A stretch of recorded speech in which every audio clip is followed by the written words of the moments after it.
Russia Ukraine మధ్య మరోసారి యుద్ధం తీవ్ర రూపం దాల్చింది. రష్యాపై యుక్రెయిన్ భీకర దాడులు చేసింది. రష్యాలోని ఎగుమతి కేంద్రాలు, కీలక ఎరువుల ప్లాంట్ పై యుక్రెయిన్ దాడులకు పాల్పడింది. దీంతో రష్యాలో మరింత ఉద్రిక్తత నెలకొంది. యుక్రెయిన్ దాడిని రష్యా తీవ్రంగా ఖండించింది.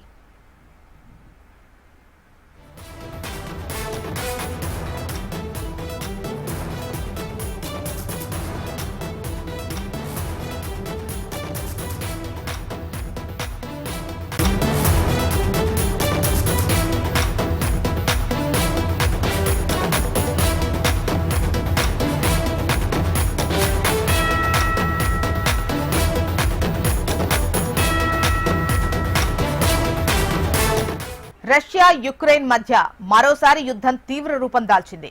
రష్యాపై యుక్రెయిన్ భీకర దాడులు చేసింది. రష్యాలోని ఎగుమతి కేంద్రాలు, కీలక ఎరువుల ప్లాంట్ పై యుక్రెయిన్ దాడులకు పాల్పడింది. దీంతో రష్యాలో మరింత ఉద్రిక్తత నెలకొంది. యుక్రెయిన్ దాడిని రష్యా తీవ్రంగా ఖండించింది.